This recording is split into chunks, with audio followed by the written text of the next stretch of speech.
Welcome to round 3 with Eldrazi Evolution, where, lucky us, just on the play. Yeah, just generally strong advice, win the die roll in Modern. We open up with a hand that's kind of a brainless curve out, just, player stuff. So the same lead on a Temple that I've been talking about this whole time. You play your Temple first in case I top deck another Temple here. I don't, but just get to jam my Displacer.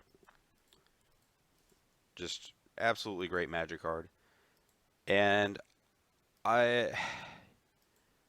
pause for a second. I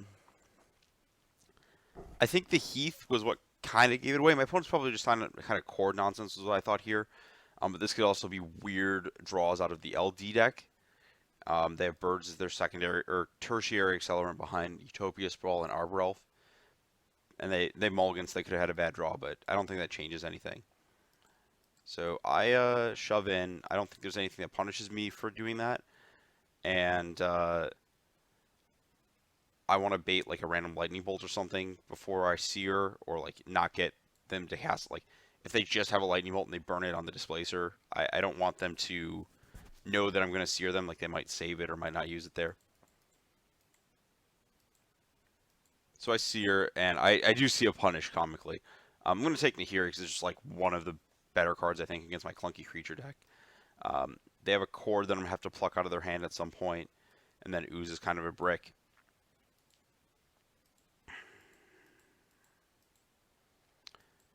And them passing without playing the Ooze tells me exactly what they drew. They drew Restoration Angel. And I make like a level 0 play around it of just don't attack my 3/3 and 4/4 into it. But I actually make a mistake here. So my thought is like, oh, I want to flicker my Thought-Knots here to beat the cord. But what I'm supposed to do is I forget like I forget about like them being able to block and then flicker their thing. So I take their cord off of Flickering Seer. But the correct play was actually I was supposed to play well, I don't play the Noble up front. I'm supposed to flicker the Thought-Knot, which induces them to cast the Angel and tap their, well, they don't tap it, but they don't have the flicker block on it. And then my Seer's tapped, but I can still attack with a 4/4 Displacer that's exalted. I just missed 4 damage on that attack, I think.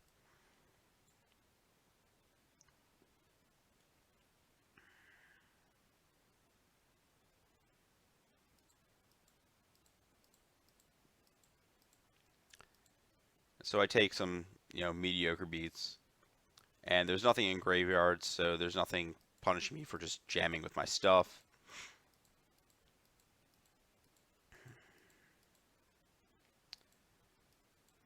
And I opt to just, they have nothing in hand I care about. If they top deck, they top deck. I'm just going to advance my battlefield as much as possible.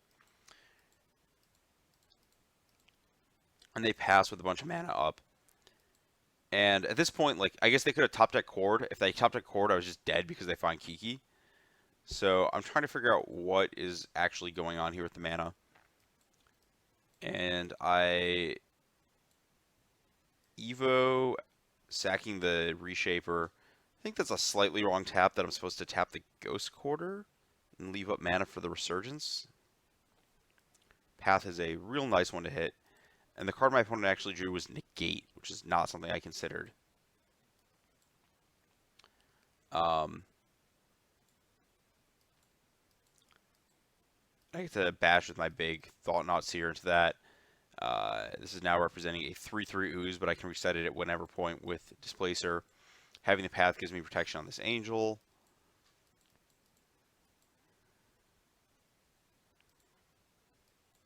Anti-combo protection. And something I realized somewhere around now is that I can actually, now that the bird is dead, I can Ghost Quarter them off of blue mana at some point. But there's no need to do it then. So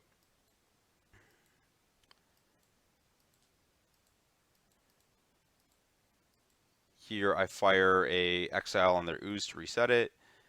They path my Displacer. I fire Path on their Angel because I'm just going to do it anyways. And I have the backup Displacer, so everything's great. or they exile the Seer, sorry. But backup Displacer, anyways, things are still great. I have enough colorless mana, so I get the green. Um, I have more heavy green cards due to Evo in my deck than white, so I don't need to get the waste because this is all colorless. I lead off on Voice of Resurgence. Yeah, they drew a path off of the Thought-Knot Seer path draw, which is why I was thinking that this died there. So they respond to Voice, so I don't get the token, but this is all fine. As you will notice, there's only one creature in graveyard, so my opponent's Ooze only gets up to a 3/3, which is what an Exalted Voice of Resurgence fights at.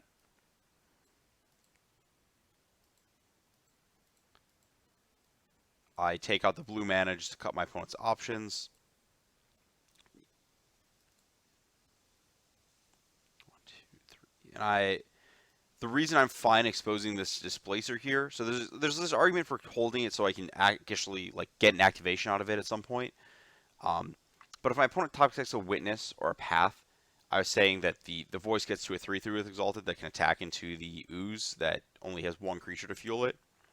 So that was why I didn't really care too much about exposing the Displacer to potential removal. 3, 1, 2, 3. So Ghost Quartering did put me off of the third activation Displacer, but I wasn't too concerned about that. So here I just attack with everything, clear the Ooze out of the way. I don't really care about leaving up an activation. I just want to get in the damage and potentially kill my opponent. And I'm going to cast the Thought-Knot Seer. The other option I have is that I could upkeep or draw step Blink the Seer. But the thing is, all the spells my opponent can draw that are good are instants, basically. So there's no point in doing that. They'll just be able to cast it with the exile trigger on the stack then. And I'll be able to exile the Ooze on the attack step next turn anyways, if they don't kill this. I guess they could have top decked a Path there. I guess the damage from clearing this out of the way is just basically the same as like leaving up this for pathing through or dealing with the path next turn. Yeah, I got in 4 damage that way, and then this would tap and basically be 4 damage. And this also would be a forced if they path that. There's only 4. Yeah, 1, 2, 3, 4. This gets to a 4. I guess it's not a force block. They could just take it and go to near dead. I think this turned out perfectly fine. Okay, sideboarding. Again, this main deck's pretty good against random creature decks. So you bring the Harpooner to kill their creatures, you have Torpor Orb to shut down their combo, and then All Is Dust to just absolutely break them. It's basically Plague Wind. Sigarda felt kind of slow and clunky. I was off of it. Pride Mage doesn't kill anything, and then Finks is just a dork. Worth noting, Gaddock Teeg is just amazing here because it shuts off Chord, which is basically their whole deck. Welcome to Game 2 of Eldrazi Evolution against 4-color Chord. This hand looks perfectly fine to me. Just ramp up to Seer. And with my opponent passing, I play my Temple. I shouldn't have done that because I realized after the fact that I actually just want to protect my action from Path to Exile with Spellskite and getting my damage. My opponent's got a bit of a weird punish. They have a Rex Sage to kill the Spellskite, but that means that I get to resolve a unopposed Thought-Knot Seer. And I don't bother getting the free damage with this. It's not free. I don't want to trade my Noble Hierarch for a Rex Sage here. And they do have the Path, and they have 2 Chords.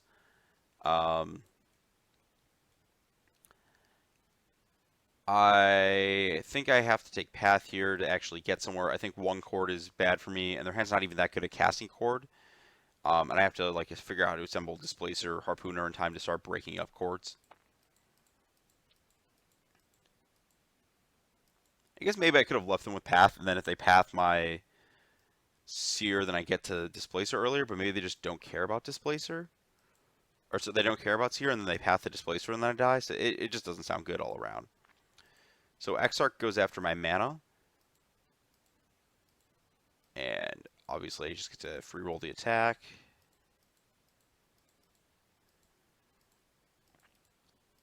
And think about here is where something very unfortunate happens.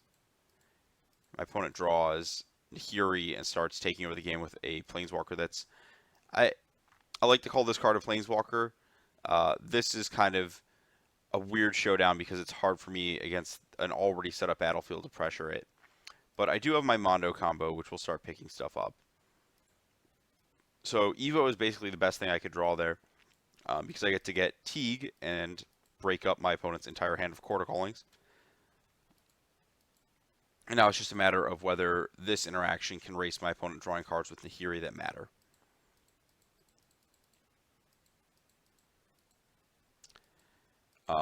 Worth noting, a potential interaction I can do is when I cast the Harpooner, use Ghost Quarter to trigger Revolt the first time. So my opponent dumps their hand. They actually keep the Quarter Callings when they discard with Nahiri here.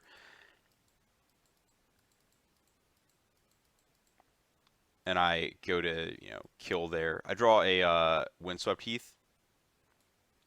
Sorry about this. I drew a Windswept Heath for my turn. And I got to free roll pick off their Rex Sage. And when they plussed Nahiri for their turn, I was actually able to assemble the Deadeye Harpooner Flicker combo to pick off their Scavenging Ooze. And that interaction is I get to tap their creature by displacing it and then flicker the Harpooner. Here, I did that on my main phase because if my opponent minuses Nahiri to 4 to pick off Harpooner, I was actually fine. It's kind of awkward because it's really hard for me to pick off Deceiver Exarch there with Harpooner because I have to respond to the trigger, have everything line up right. I also got to Thought-Knot Searway Accord. If they minus this, I think I was just okay with that because it keeps them away from Ultimate. And that's really my concern, is pressuring this Nahiri off of Ultimate. And here I come to the conclusion that... So I don't want to tap Displacer. If I tap Displacer and then Nahiri eats it, I just have no way to break out of this game.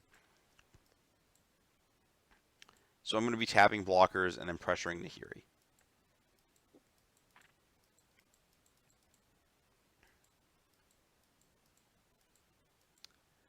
And Resto is just the full-on nightmare. I have to flicker something to deal damage to Nahiri here, otherwise I just die to Kiki or Emrakul or whatever off of the ultimate. So I can't flicker the Resto because if the Resto trigger targets Deceiver Exarch and just untap something that's terrible, I can't target this, so I have to target whatever my opponent's untapping with the Resto flicker or the Exarch activation. Which means I'm going to be losing Gaddock Teague in combat and the Thought-Knot Seer, but my opponent is now out of chords because they've discarded one along the way, which means I'm not just immediately dead. And I'm playing my land because I'm actually trying to get to as many triggers or activations of Displacer as possible. So they've opted to leave me with just the Visara combo and hope that I cannot race their Planeswalker with my virtual Planeswalker. So I draw Wreckage, which is nice. 6. Just depending on how things line up, I'm actually in a spot where I'm capable of choosing between activation of Displacer and activation of Wreckage. And here he starts rapidly going back up towards Ultimate. It's possible I should have activated Displacer in response to the plus once they're locked out of exiling my thing. So I go for the kill on their Resto Angel. So I respond to the flicker trigger, flicker my Deadeye. And they have another Resto to re-up. And I re-flicker my Harpooner to kill the tapped Resto. And I think this is basically all the same. At this point, I kind of had to start rushing. We'll start talking through what my optimal plays are, but I was running low on the clock just due to having to operate Displacer shenanigans here and figure out what I'm doing with my mana every turn. So playing this seemed worse than activating, I guess, I don't even think that's true. That was wrong. I should have just cast this because I need creatures to pressure the Nahiri. I was thinking that it seemed worse than Displacer activations, but that's not right.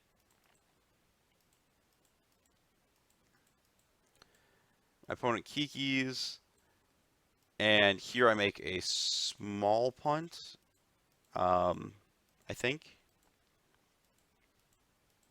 It's actually a little bigger than I thought. So I flicker the Kiki.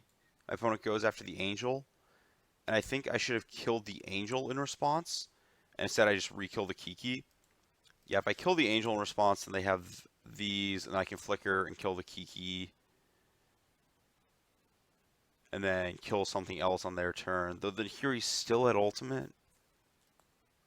Ugh. This does not look great. Anyway, I kind of slice it, I think. Anyways, I end up with that tapped.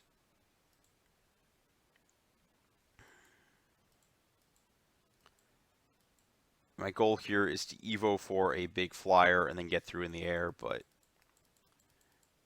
they have found the negate off the Nahiri. I get a voice token, which is nice because I got lucky. And the island is still in their deck, so I could not have... they have an untapped bird, too. There's no way for me to have stopped them from having blue mana.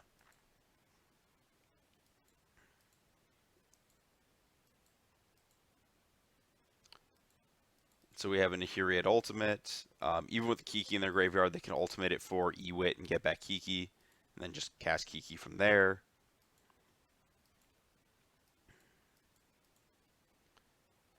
And I think I tapped wrong. I think I should have tried to draw it out with the wreckage there.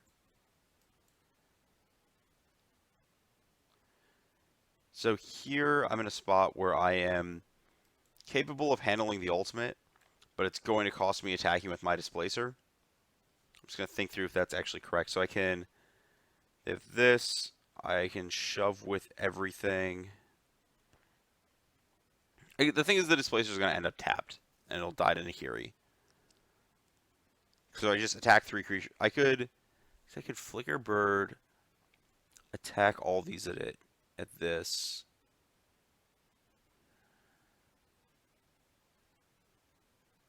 Yeah, I think I messed that up. I think I was supposed to Flicker Bird, shove these 3 at Nahiri. And that takes care of it. Here he goes to 6.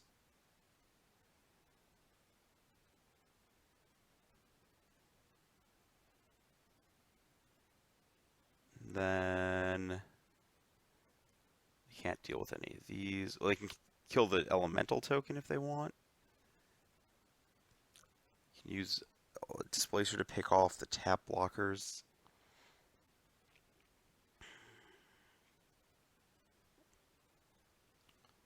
Yeah, because they block here. Because blocking here is just bad for them. I just get another big creature that breaks through. And here it would take 4 probably. Yep, I messed that up. So I tapped the wrong thing. I was trying to kill the angel, but that was just wrong. And I exposed my Displacer. I thought that was the only way out. I did not see that trying to rush at the time. So here he takes some damage. My opponent loses some creatures. And I should have also picked off this wall, I think. I was like, oh, I want to leave up the Flicker for something to take out a blocker, but that also takes out the blocker. Oh, no, I wanted to draw a card off of this to try to get to a new Displacer. That's what I was trying to do, was trying to get to something else that mattered. But I bricked off, draw land, draw another land, I can't wreckage. My attacks are all bad, because this just gets blocked here and then eaten by Nahiri or ignored. It doesn't help me at all. And then my opponent conveniently just I'm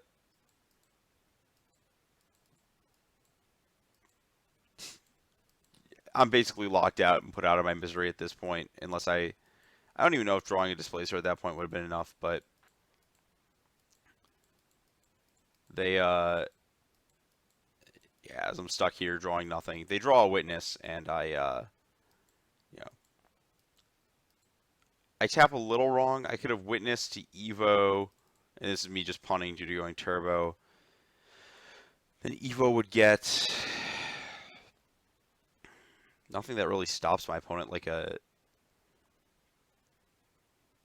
could have gotten back Teague, which I guess this is on 8. I'm just dead. There's nothing I can do. I could get Linvala, I guess, and shut off activations. And then they just they don't have a path, do they? Could have sworn they had a path in their graveyard.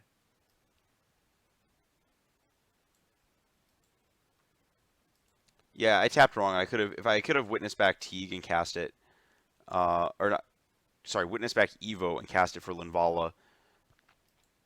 If my opponent doesn't have like a Fiend Hunter or something in their deck to find with Cord, I think I could have not been dead. But they just get to witness back Kiki and I die. Yeah, if this is a problem with some of these interactive decks like this. This happened with the Gifts deck on Moto as well. Just the process of going through everything. It would be so much worse if I was trying to record and talk about this live too, I think. Just a lot of stuff going on that's a lot easier to shortcut in real life. Kind of funny that I'm complaining about this when I was playing Obzon Company last week, but, you know, I guess that's how it goes. Welcome to Game 3 of Eldrazi Evolution against Kiki Cord, where I'm kind of playing on turbo mode, given the clock speed. I sided in the Sigarda to try and break up some of those ground stall battles. Like, just having a flyer would have been the end of the game. This hand is just astonishingly great, aggressive, amazing, blah, blah, blah. Really just... the Eldrazi half of this deck is pretty scripted, which is kind of nice. Aside from Displacer, which is just a mess. So here I play Voice, and against Wall, I'm presented with a couple options. I opt to just Smasher my opponent, which is the turbo mode answer, but it's pretty bad against Nahiri to do that. I think what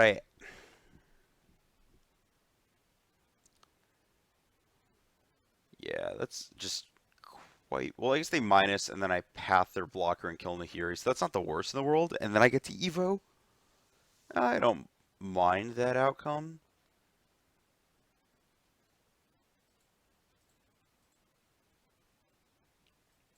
The other option is that I can just sack this to Evo for like Linvala or something. I think this is fine. I get to wait on exposing my big hate card. So they go down a card and miss a land drop to path me up mana. And I think here, let's see, yeah, I'm short green for that. I think here, facing on this, once they miss the land, I should have just made a Linvala. But I opted for easy mode slam jams. Just turbo mode. And obviously just playing a second creature because there's really no reason to leave a path there. They get back path, miss their land drop again, and this game is extremely uninteresting because now if the Smasher... oh wow, I actually just realized my opponent just made like the... is it the only block that kills the... Or there's two blocks that they... I guess they have to keep the Wall of Roots. Double blocking is kind of pointless. And I guess they make the best block, but it immediately kills them because they single block with Spellskite and then get pathed. And I trample over for 6 lethal. If that didn't happen, I would be casting Eldritch Evolution for Thought-Knot Seer probably. Just another big idiot. I guess maybe... No, Linvala kills a land. Killing a land is pretty clutch when your opponent's missing land drops. Yeah, turbo mode was kind of a little suboptimal. Is there anything else I could have done there? I guess I could have gotten Teague. I didn't think about that at the time. Because that shuts off Nahiri. Yeah, I did not play optimally against Nahiri. as an option there, and I think in either game actually, but just did not think about it. I stopped. I think I just stopped like tracking the core deck around the time that people started putting Nahiri in it, and then no one really played the core deck for a long time after that, and it just fell out of favor. Anyways, Reality Smasher is a great Magic card. That's all I got to say about that.